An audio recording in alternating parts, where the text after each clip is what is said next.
হয়তো একটা গভর্নমেন্টের একটা মানুষ পরিবর্তন হয়ে গেছে, কিন্তু বাকি দেখা যাচ্ছে যে ওই একই চরিত্র, একই ধরনের টর্চার। নইলে এই ফেব্রুয়ারি মাসে 2026 ইলেকশন হয়েছে, আগে ছিল বৈধ সরকার, এখন তো ভোট চোরের সরকার। আর ভোট চোরের সরকার ভোট চুরি করিয়ে এসছে, কারণ তারা জানে যে আওয়ামী লীগ ইলেকশন করলে তারা আসতে পারতো না। তার কারণে আওয়ামী লীগের উপর অত্যাচারও থামছে না, তার মাত্রাও থামছে না। আমাদের এটা থামতে হবে এবং এর বিচারও হবে। খালেদা জিয়া বলছে আমি শেখ হাসিনা কোনোদিন প্রধানমন্ত্রী দূরের কথা বিরোধী নেতাও হতে পারবে না। এরপরই তো গ্রেনেড হামলা, আমার উপরে আমার যে সিকিউরিটি ছিল সব প্রত্যাহার করে নিল সরকার পক্ষ থেকে। 2003 সালে সেই সিকিউরিটি প্রত্যাহার করলো, প্রত্যাহার করে নিয়ে মানে আমাকে যাতে খুব সহজে মারতে পারে। গ্রেনেড হামলা প্রকাশ্য দিবালোকে, সেই হামলার ব্যাপারে পার্লামেন্ট আমাদের কথা বলতে দেয়নি। কথা বলতে গেলে খালেদা জিয়া তার অন্যান্য সদস্যরা মন্ত্রী সব বললো কি আমি নাকি ভ্যানিটি ব্যাগে করে গ্রেনেড নিয়ে গেছি। তারপরে একটা ভাবতে পারেন, আমি নিজে যে গ্রেনেড নিয়ে ভ্যানিটি ব্যাগে নিয়ে আমি সুইসাইড করতে গেছিলাম। এই ধরনের কথাও তারা বলে। এখন আজকে সেই খালেদা জিয়ার ছেলে ক্ষমতায়, হ্যাঁ সে এসছে কিভাবে আমার খুব ভালোভাবেই জানা আছে, কিন্তু কোনো পরিবর্তন তো আমরা দেখতে পাচ্ছি না। আওয়ামী লীগের উপরে নিষিদ্ধ করে গেছে, আওয়ামী লীগ কি অপরাধটা করে? আজকে এই অনুষ্ঠানে আমরা যাদের কথা শুনলাম অত্যন্ত দুঃখজনক যে এই 2026 সালে এসেও একজনের উপর যে নির্যাতন, অত্যাচার, মিথ্যা মামলা, হয়রানি, এগুলি যেন থামছে না। কারাগারে ধরে নিয়ে গেছে, কারাগারে ঠিক মতো খাবার দেয়নি, চিকিৎসা করতে দেয়নি, মানে ইচ্ছাকৃত ভাবে চিকিৎসা না করে করে কারাগারের ভিতরে হত্যা করা। আর যখন একেবারে মুমূর্ষু অবস্থায় বা মৃতপ্রায়, তখন তাদেরকে হাসপাতালে নিয়ে যাওয়া এবং বলে হাসপাতালে মারা গেছে। এই রকম ঘটনা আমাদের আওয়ামী লীগের প্রায় 150-র উপর নেতা কর্মীদেরকে নির্মমভাবে হত্যা করলো। বাংলাদেশে কোনো আইনের শাসনও নাই, কোনো বিচারও নাই। একটা নির্বাচনী প্রহসন হয়ে গেল, আওয়ামী লীগকে নির্বাচন করতে দেয় নাই, কারণ আমাদের নামে এত বদনাম করলো দেশে, আন্তর্জাতিক ভাবে এত ফ্যাসিস্ট বললো, এত কিছু বললো, তারপরেও জনগণ আমাদের পক্ষে। এই ভয়ে আওয়ামী লীগকে নিষিদ্ধ করে রেখে দিয়েছে মিথ্যা অপবাদ দিয়ে। 15 বছর 7 মাস আমরা একটানা ক্ষমতায় ছিলাম, বেআইনি ভাবে তো আমরা কাউকে গ্রেপ্তার করে ওইভাবে কারাগারে নির্যাতন করিনি, বা কারো গায়ে কোনো মানে ডান্ডা বেরি বা হ্যান্ডকাপ পরার চিন্তাই আমরা করিনি। প্রত্যেক যে কজন জেলে ছিল, কি কারা ছিল, জঙ্গি কর্মকাণ্ডের সঙ্গে যারা জড়িত, সন্ত্রাসের সঙ্গে জড়িত, 21 আগস্ট গ্রেনেড হামলা, অথবা সেই 10টা অস্ত্র চোরা কারবারি মামলা, 500 জায়গায় বোমা হামলা মামলা, পলি আর্টিজেনে হামলা মামলা, খুনি, সন্ত্রাসী, জঙ্গি, তাদেরকে গ্রেপ্তার করা হয়েছে। ঠিক রাজনৈতিক কারণে এখন এই ডক্টর ইউনূস ক্ষমতা আসার পর এবং এরপরে আবার ফেব্রুয়ারি 12 তারিখ ইলেকশনের পরে বিএনপি এখন ক্ষমতায়, এদের অত্যাচার নির্যাতন কিন্তু একটু পরিবর্তন হয়নি।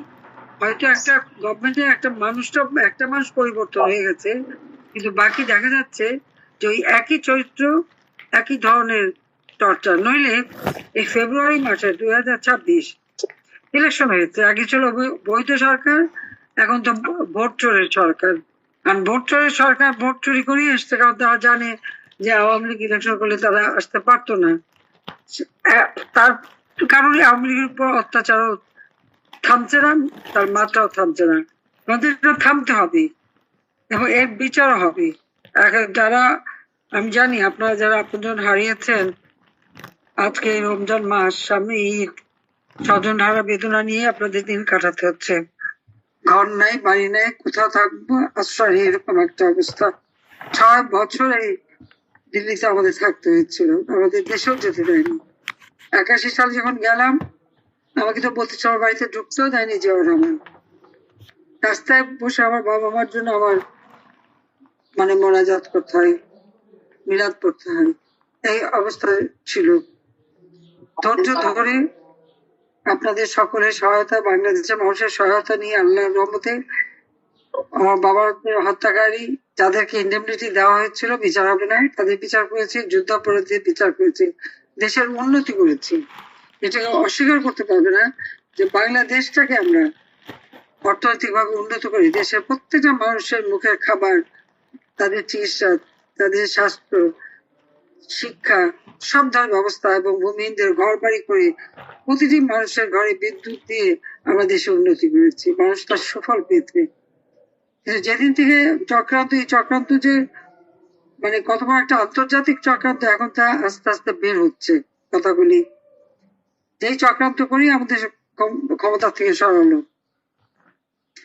আমি জিজ্ঞেস করতে পারি যে আমেরিকা বলে এইভাবে কুপিয়ে কুপিয়ে রাস্তার মধ্যে কাউকে মারা, এটা তো হয়নি, বা কারাগারের মধ্যে এইভাবে কষ্ট দিয়ে দিয়ে বিনা চিকিৎসা মারা। এবং খালেদা জিয়া যখন অ্যারেস্ট হলো, সে নিজে চলতে পারে না, তার অনেক অসুবিধা, তাকে মেড সার্ভেন্ট নিতে চাইলো, সেটাও অনুমোদন দিলাম। পরবর্তীতে তাদের বলছিলাম যে আপনারা জামিন চান, রাষ্ট্রপতির কাছে চিঠি দেন, তারা জামিন চাইলো না।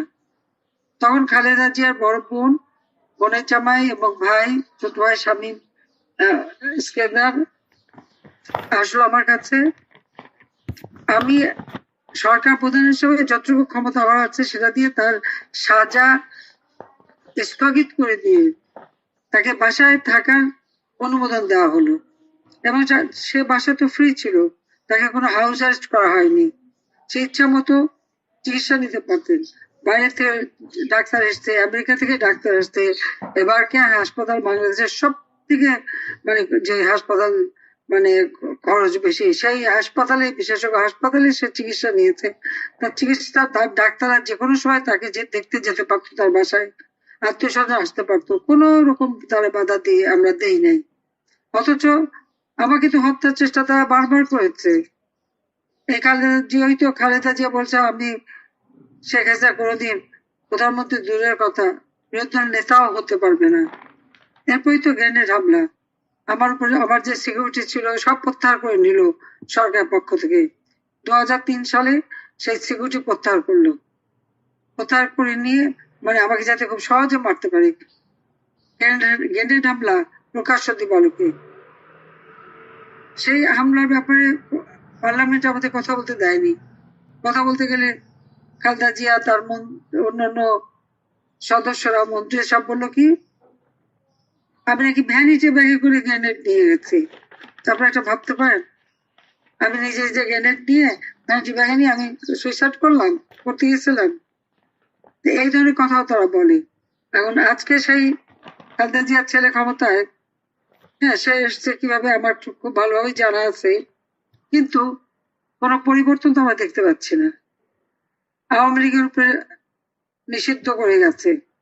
আওয়ামী লীগ কি অপরাধটা করেছে? কি দেশের স্বাধীনতা এনেছে এটা অপরাধ? বাংলাদেশকে উন্নয়নশীল দেশে উন্নীত করেছে সেটা অপরাধ? গরিবের মুখে খাবার দিয়েছি, দারিদ্রের হার কমিয়েছি, এটাও অপরাধ? আওয়ামী লীগের নেতা কর্মীরা তো দেশের মানুষের জন্য কাজ করে, থেকে শুরু করে দুর্যোগ দুর্বিপাকে আমাদের নেতা কর্মীরা ঝাঁপ দিয়ে পড়ে, দুস্থ মানুষের পাশে দাঁড়ায়, সাহায্য করে। এই ইউনূস আসার পর মানুষের আয় রোজগার কমে গেছে। আমার নেতা কর্মী যেখানে যেটুকু পাচ্ছে মানুষের পাশে দাঁড়াচ্ছে। একটা মেয়ে গরিবদের খাবার দিচ্ছে দেখে, কেন খাবার দিল আর কেন বললো আমার নেত্রীকে দোয়া করেন, সেই জন্য 5-6 জন মিলে তাকে মেরে মাথা টাথা ফাটিয়ে দিল। এখানে কোনো লেহাজ তমিজ নাই, নারী শিশু নির্বিচারে বয়োবৃদ্ধ সবার উপরে অত্যাচার নির্যাতন। আর আজকে যে ঘটনাগুলি শুনলাম, অধিকাংশ তো কারাগারে নিয়ে সুপরিকল্পিত ভাবে খাবার না দিয়ে, চিকিৎসা না দিয়ে, শীতের সময় কাপড় চোপড় না দিয়ে, সুপেয় পানির ব্যবস্থা না করে রীতিমতো হত্যা করা হচ্ছে। এই জেল হত্যার বিচার একদিন ইনশাল্লাহ হবে। আর যারা এভাবে মানে অত্যাচার করছে, জেল কোর্ট পর্যন্ত মানছে না, তাদেরও একদিন বিচার হবে। কারণ এরা তো কোনো মানুষকে মানুষ বলে মনে করেনি। এটা প্রশ্ন যে নির্বাচন হয়ে নির্বাচন মার্গে ভোট তো সন্ধ্যা আগের দিন সন্ধ্যা থেকে ভোট দেওয়া হয়ে গেছে, যেখানে জনগণের ভোট দিতে হয়নি। নইলে 3.5 ঘন্টায় যেখানে 14% ভোট পড়ে, আবার সেই ভোট পট করে 59% হয়ে গেল, এটা কিভাবে হলো? ভোটে তো ভোট দিয়ে যায়নি। যে একটা অবৈধ নির্বাচনের মধ্যে দিয়ে ক্ষমতা এসে কোথায় মানুষের জন্য কাজ করে সেটা করছে না। কাজে এই অবস্থা থেকে দেশকে মুক্ত করতে হবে, এবং এটা আমরা করবো, আর এই হত্যার বিচারও করবো। এই রমজান মাস, আমি জানি আমার দেশের মানুষ এখন খুবই কষ্টে আছে, তারপর রমজান মাসে সবাইকে আমি আমার মোবারকবাদ জানাই। আল্লাহ রাব্বুল আলামিনের কাছে দোয়া করেন এই ধরনের জালেম, হত্যাকারী, জেল হত্যাকারী, নারী ধর্ষণকারী, লুটপাট করা, দুর্নীতিবাজ, এই ধরনের লোকদের হাত থেকে যেন বাংলাদেশটা মুক্তি পায়, বাংলাদেশের মানুষ যেন আবার শান্তিতে বাস করতে পারে।